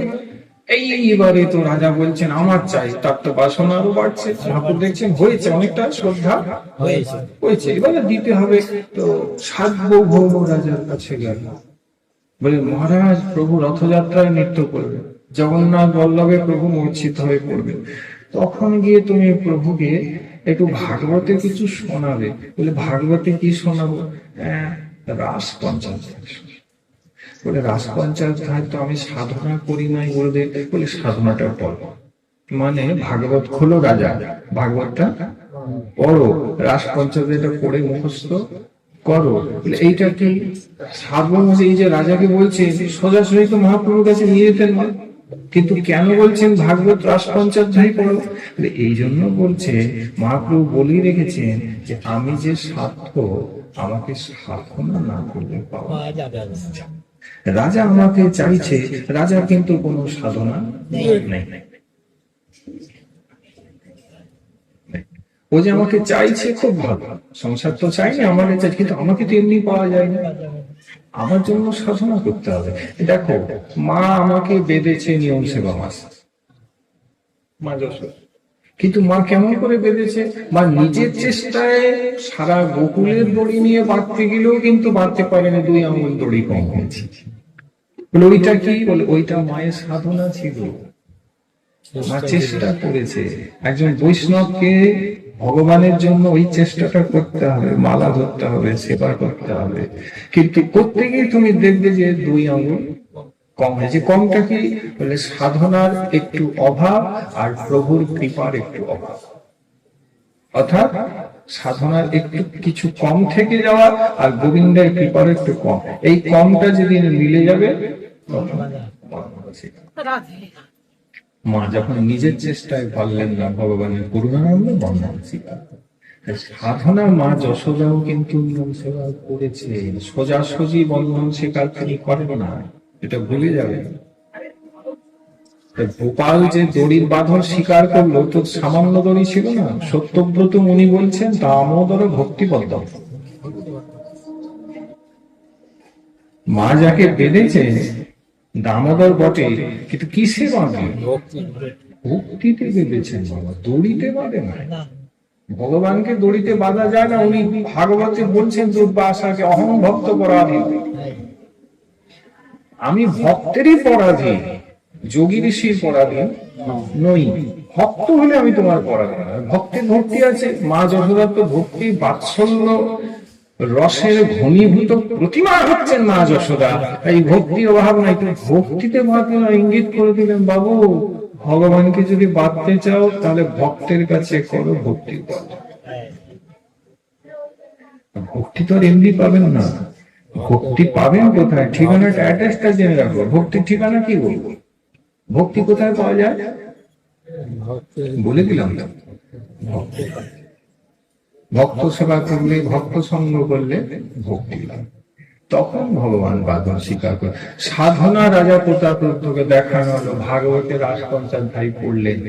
রথযাত্রায় প্রভুর নিত্য, জগন্নাথ বল্লভের মূর্ছা। আর তো সময় নেই, এবার বিশ্রাম দিতে হবে। রাজা প্রতাপরুদ্র রাজবেশ ছেড়ে সাধারণ বেশ ধারণ করে মহাপ্রভুর কাছে গেলেন। সব পরিকর মহাপ্রভুকে ফিরে আছেন দর্শন করে। রাজা সবাইকে প্রণাম করলেন। সাত্ত্বিক বিকার দেখছেন মহাপ্রভু সাইকেল। আহা, পদপত্রের শেষ সীমা মূর্ছিত অবস্থায় পড়ে আছে। কেউ চামর ফোলাচ্ছেন, কেউ কৃষ্ণ নাম করছেন। আহা, মনোরম জগন্নাথ বল্লভের পরিবেশ। রাজা কম্পিত, সাত্ত্বিক বিকার ওষ্ঠ ফেলছেন। সবাইকে প্রণাম করলে সাধুলেন, এগিয়ে যাও, এগিয়ে গিয়ে প্রভুর পদ সেবা করো। আর মনে রাখবে সাধনাটা কিন্তু করে যাবে, মানে ভাগবত শোনা পদ সেবা। আর মহাপ্রভু মূর্ছিত আছেন, আর প্রতাপরুদ্র মহাপ্রভু চরণ সেবা। এটা কিন্তু রায় থেকে বেশি পাওয়া হয়ে গেল। রায় বলছেন, প্রভু আমি তো এটা পাই না। ওনাকে দর্শন দিলে, ভালো করে বুঝুন রহস্য, দর্শন বড় না সেবা বড়? বলুন না, ঠিক বলেছেন, সেবা বড়। তো রায় তো রাধা কৃষ্ণ দর্শনটা পেলেন, আর ইনি সেবা। কেন আপনি বলবেন পরে, না সেবা কি পাইনি? হরিকথাটা যে শোনালো ওটা কি সেবা না? হ্যাঁ, ওটাও সেবা। ঠিক ঠিক, কারণ ভগবানের সেবা দুটো হয়, একটা পরিচর্যা আর একটা প্রসঙ্গ। ভগবানের দুটি সেবা, একটা প্রসঙ্গ সেবা আর একটা পরিচর্যা সেবা। জীব গোস্বামী পাওয়া প্রসঙ্গ সেবা মানে কি? প্রসঙ্গ সেবা মানে ভগবানকে হরিকথা শোনানো, ভগবানকে তার কথামৃত শোনানো, এটা হচ্ছে প্রসঙ্গ সেবা। আরেকটি সেবা পরিচর্যা। পরিচর্যা মানে পদ সেবা, চামড় ঢোলানো, রসই করে খাওয়ানো, এটা হচ্ছে কি পরিচর্যা। জীব গোস্বামী পাদ বলছেন প্রসঙ্গ সেবা থেকেও পরিচর্যা সেবাটা অনেক বড়। ওটা সবাই পায় না, ওটা একমাত্র গোবিন্দ পেয়েছে। স্বরূপ দামোদর প্রসঙ্গ মানে শুনিয়েছে। কৃষ্ণ কর্ণামৃতম কে শোনাল? জগন্নাথ বল্লভ নাটক কে শোনাল? ভাগবত কে শোনাল? গদাধর পণ্ডিত। ব্রহ্মসংহিতা কে শোনাল? গদাধর পণ্ডিত। এরা তো ভালো করে বুঝুন, এরা তো সবাই মিলে মহাপ্রভু কোন সেবা করছে? কিন্তু পরিচর্যাটা কে করছে? পাঁচজন করছে, কবিরাজ বলল একজনই করছে। সেটাকে বলি ঈশ্বর পরিপালনের শিষ্য, নাম তার। এটা রাজা কিন্তু এখানে রায় থেকে মা বেশি পেলেন, মানে কি ওই বেশি পেয়েছে। রায় বললেন ভালো পাক। আর যখন গোপী গীত শোনাতে শুরু করলেন, রাজপঞ্চাধ্যায় 31তম অধ্যায় গোপী গীত আছে। তব কথা কবি বিরোধিতম কলমসাপহম শ্রবণ মঙ্গলম শ্রীমদাততম ভুবি গৃহণন্তিতে বুড়িদায়। শোনালেন গোপী গীতের 9ম শ্লোক। যখন শোনালেন, মহাপ্রভু মূর্ছা ভেঙেছে। মহাপ্রভু উঠেই বলছেন, কাউকে আর দেখতে পান নাই। মহাপ্রভু অন্ধের মতন করে বলছেন, কে ভাই তুমি মোরে করিলে এত অমূল্য বস্তু দান? আমার নাহিক কিছু, সবে মাত্র আলিঙ্গন সেই এত বলি মহাপ্রভু এহ কেহ হয় নাহি জানে, রাজারে প্রভু করিল দৃঢ় আলিঙ্গনে। এই যে রাজা হয় মহাপ্রভু আর জানেন না, গোপী শুনেছে সাধনা হয়েছে, তাকে আলিঙ্গন মানে জানে, মানে প্রেমের আর কোনো অভাব নেই, রাজা সাধনা পূর্ণ হয়ে গেল। তাহলে ক্রমে ক্রমে উত্তম হলো না, করলেন তো, আলিঙ্গনটা দিলেন তো, কিন্তু অপেক্ষা করালেন কেন? দেখো শ্রদ্ধাটা যদি শাস্ত্রীয় না পূর্ণ না হয়, তাহলে রাজার শাস্ত্রীয় শ্রদ্ধা ছিল না। ছাদে উঠে 3টি প্রশ্ন মহাপ্রভু বিষয় করেছিল, ওখানে শাস্ত্রীয় শ্রদ্ধা পাওয়া যায়। মহাপ্রভু পরিকরকে চিনবেন, দূর থেকে দেখবেন, তখন কাছে যাওয়ার তো উপায় নয়। প্রথম প্রশ্ন কি করেছে? বলছিলেন সার্বভৌম ভট্টাচার্য, মহাপ্রভু যদি স্বয়ং ঈশ্বর হন তাহলে সকলে তাকে মানে না কেন? এটা কিন্তু শ্রদ্ধান্বিত ব্যক্তির প্রশ্ন হতে পারে না। দেখুন, আপনি মানেন আপনার প্রভু, আপনি তাকে চাইছেন, এবার তাকে আর কি মানলো বা না মানলো এনে কি তোমার মাথা ব্যথা হবে? তাহলে প্রশ্ন যিনি করছেন বুঝতে হবে তার মনে সংশয় আছে। চরিতামৃতে লেখা আছে রাজা প্রশ্ন করলেন, তো সার্বভৌম বললেন দেখো আমিও তো মানতাম না, প্রভুকে তো আমিও চিনতে পারিনি। ব্রহ্মাস ভাগবত থেকে স্তুতির একটি শ্লোক পড়লেন আর বললেন পরিষ্কার, ঈশ্বরের লেশ কৃপা হয়তো যাহারে ঈশ্বরের তত্ত্ব সেই বুঝিবারে। রাজা, আমি কৃপা পেয়ে বুঝেছি মহাপ্রভু ভগবান, তেমনি তুমিও কৃপা পেলে জানতে পারবে তিনি ভগবান। আর যারা মহাপ্রভুকে ভগবান মানে নাই, তারা তার তত্ত্ব জানে নাই অথবা তার কৃপা পায় নাই বলেই তাকে মানতে পারে। পরের প্রশ্ন রাজার কি ছিল? সেটা ছিল এই যে, আরে মহাপ্রভুর এত পরিকর, এত অপক্ষ, তারা সবাই নীলাচলে এলেন বটে, কিন্তু হয় একই, আরে জগন্নাথ মন্দিরকে সামনে রেখে দর্শন না করে সোজা গম্ভীরায় চলে গেল। আরে নিয়ম তো হচ্ছে আগে জগন্নাথ দর্শন করবে, রাজার প্রশ্ন। আরে জগন্নাথ না দেখে গম্ভীরায় যাচ্ছে কেন? এখানেও দেখুন ইষ্টনিষ্ঠা যে রাজার ঠিক নাই, এটা পরিষ্কার। তোমার গৌর দর্শন চাই, তোমার গৌরের কৃপা চাই, অথচ তুমি প্রশ্ন করছো যে তারা গৌরের কাছে আগে কেন আসছে, তারা আগে জগন্নাথ দর্শনে কেন? তারা আপনি বলুন যারা শুনলেন মোটামুটি। এই প্রশ্নে কিন্তু শাস্ত্রীয় শ্রদ্ধা রাজার নেই, পরিষ্কার হয়ে গেল। এই জন্য দেরি হচ্ছে। রাজা রায় রামানন্দ কৃপা সঙ্গে এই জন্য মহাপ্রভু এমনি কিছু করেন না, নাহলে কোথায় দিতেন? প্রশ্নটা ঠিক হয়নি, ভুল হয়েছে। তখন তো সার্বভৌম বোঝালেন, বলে দেখুন যদি সচল জগন্নাথ থাকে তাহলে অচলটা পরে দেখে, অবজ্ঞা নাই অচলে, বলে সচলকে আগে দেখে নি তারপর অচল। তারপর যার যেখানে তীব্র অনুরাগ সে তো ওখানেই যাবে। মহাপ্রভুকে এরা ইষ্ট করে মানে, এদের আরাধ্যদের মহাপ্রভু, তাই মহাপ্রভু দর্শন করতে যাচ্ছে, তো দোষ নাই, তো মহৎ গুণ আছে। কিন্তু রাজা বলতে পারে। তৃতীয় প্রশ্ন রাজা করলেন, সেটা কি?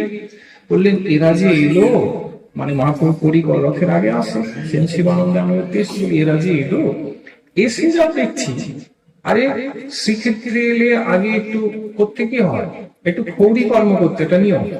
নকচুল তীর্থে গেলে কি করতে হয়? ফেলতে হয়, সমুদ্র স্নান করতে হয়, জপান্নি করতে হয়, জগন্নাথ দর্শন করতে হয়, তারপরে মুখে প্রসাদ দিতে হয়।